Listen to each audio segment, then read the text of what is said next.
Don't even judge me, okay? Am I psychotic for drinking coffee in 80-degree weather? Probably. Do I care? No. Welcome back to the YouTube channel, guys. Thank you guys so much for coming back. So I think we can all agree that the 90s was probably like one of the most iconic decades ever to exist. Well, this decade too, but that's because like everything's on fire. Like literally, everything is on fire.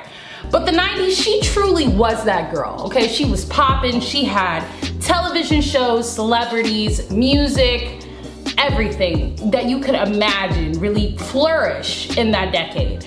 I'm a 90s baby. A lot of us are 90s babies, and we are no longer 90 babies. We are 90s adults, which is just, What I really like about with 90s cartoons is how diverse it was, how it had so many life lessons, and really just how collectively all together it was great humor. Nothing was scripted, nothing was too political. It was just truly creativity and something that you could watch whether you were 5, 18, or even for some people at that time, 30 to 40 years old. Some of my favorite shows from that time period definitely had really good life lessons. I think that most of them were kind of ahead of their time. And to be honest with you, if they came out during this decade, I feel like it would be perfect for comfort and for teaching and for the fact that it's just really good content and it's endless, like superb, like understood the assignment, did it well, actually created the assignment. Those cartoons walked so that these cartoons could run. So today we're gonna go over some of my favorite cartoons and life lessons from it.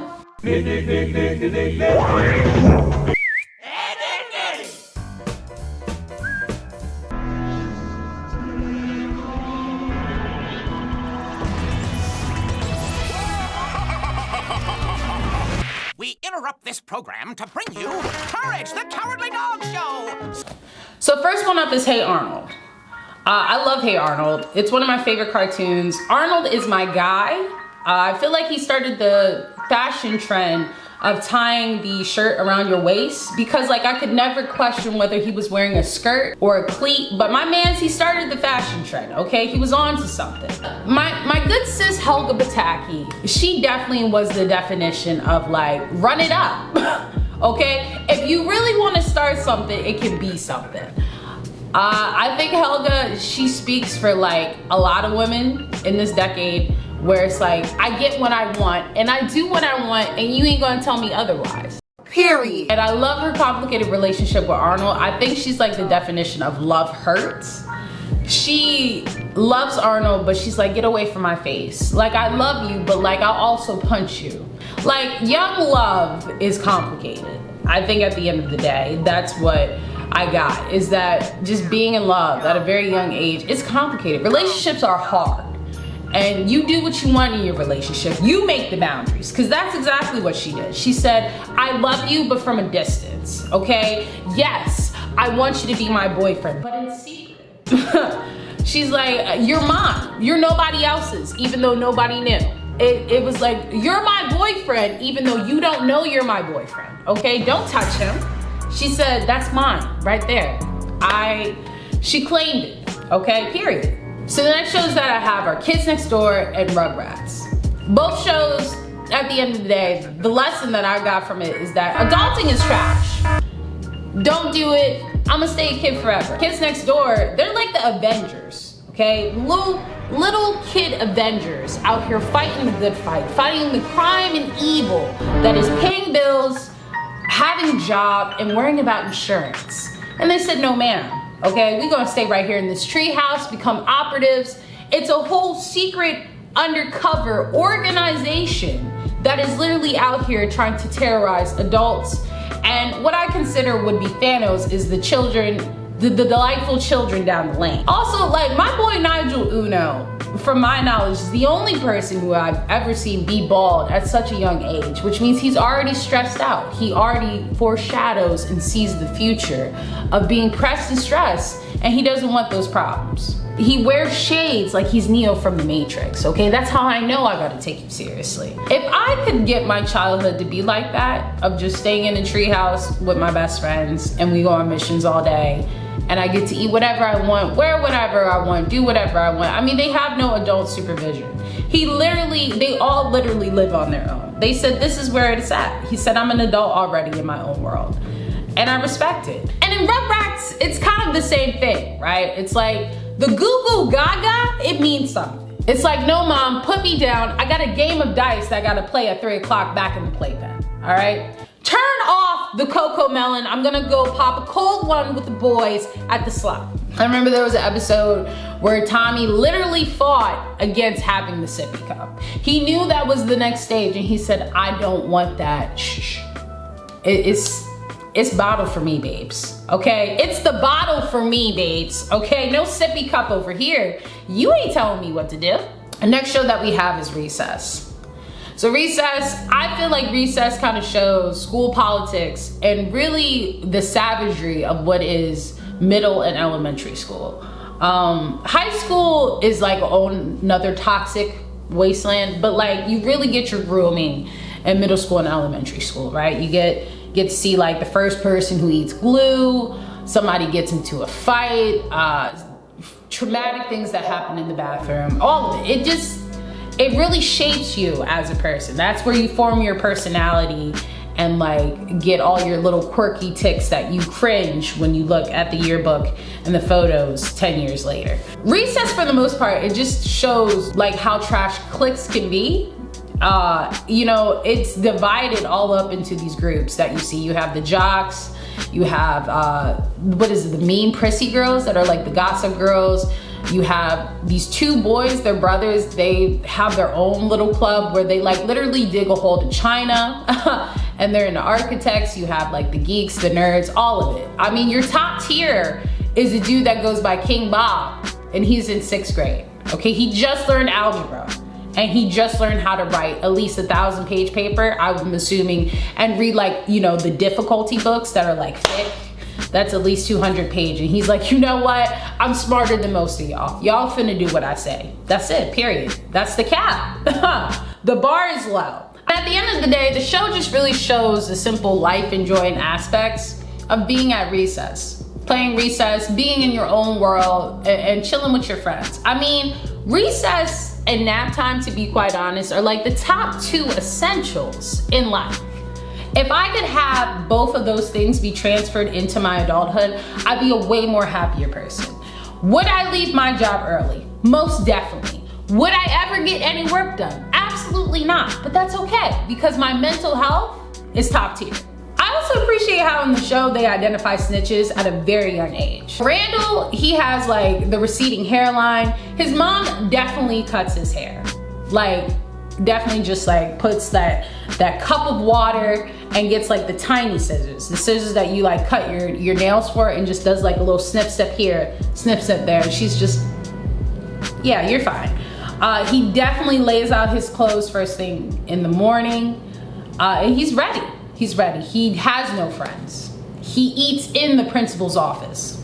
That's how dedicated he is. Next show that we have is Johnny Bravo. So like, Johnny Bravo is definitely thirst trapping 101. I watch that show now and I realize how uncomfortable it makes me in the sense of like, my man's, he is persistent on making sure that he got somebody, always. And he fails every single time. He is the foundation of what it's like to be that man on the street that will not leave you alone. Definitely the person that always texts you, hey, you up? Good morning, beautiful. And you don't reply after 2 weeks, but they still text you, still persistent, still trying to fight the fight of making sure that you know that I have you in my phone. He is definitely the person where I have blocked you on multiple accounts, blocked you from multiple numbers, and then out of nowhere you call me on a private number and say, I just need 5 minutes to talk, beautiful. That's it. His mom coddled him all the way up until age 18. Never washed a dish a day in his life. Probably doesn't even make his own bed. And his mom definitely pays his bill. He is out here harassing women with his mother's money. Just like how men really be out here bothering women on their mother's Wi-Fi. I see you. Yes, I see you. Next show that we have is Invader Zim. So to me, Zim, he's just the definition of never give up on your goals. Do anything you have to do by any means necessary. If they gotta die, they gotta die. I love his energy. He has the energy of like, you can't tell me no. It's just yes. Throughout the show, you know, I know he has trials and tribulations, but he overcomes it. He said, ain't no mountain high enough. Ain't no valley low enough. Ain't no river wide enough to keep me from blowing up this planet. He dusted off his, does he have shoulders? I don't know if he has shoulders, but he dusted off his sticks and he kept it pushing, okay? Nobody could get in his way, not even Dib. So for our last show, I'm gonna end it with Rocket Power. So Rocket Power, I think it's like just a really nice, wholesome cartoon. You got a dad and his kids on the beach, and I think what I walk away from that show is really, it's about the little things in life. Every single day, they just wake up and they have adventures on the beach. You go surfing, and they go throughout different adventures, and I like how it does this whole overall collection of sports. I appreciate the culture regarding, I believe that they're based, or I guess it's an ode culture to people in Hawaii.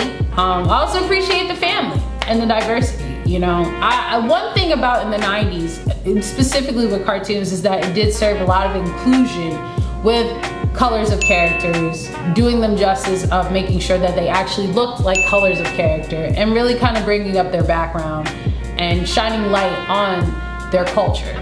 Raymundo, as a father, he definitely smoked a lot of weed. If you didn't realize it now, if you go back, he smoked. My man, he had to at least have at least a solid 2 blunts before going into work. Great dad though, great dad. Nothing against the parenting. I think it's a beautiful family. I feel like he definitely was a dad that showed his kids about just the small things in life, and really it's the little things that matter. They had a very simple shop, very simple way of life. I enjoyed it all the way through. I also like how they diversified in different sports that they did.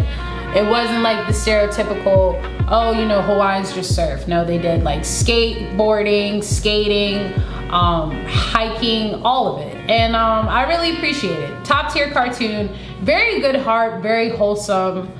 Yeah. Can we talk about the intro? Because the intro was fire. Like TV shows now and anything, y'all don't do the intros like how you did the intros back then. That was real work. That was real production. That took time, script, money. It was there. It was there. And I definitely like the intro on that. I like the intro on all of them, really, to be honest. The songs, animation, transitions, all of it beautiful. Like I said, she was that girl. They don't do it like how they did it back then. That's all I have for you guys today. Thank you guys so much for watching the video. Please comment, like, and subscribe.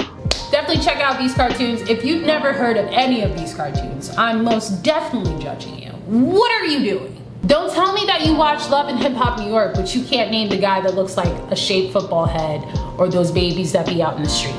Don't expose yourself like that. Don't. Just pause the video and go watch it. And I'll catch you guys in the next one. Bye.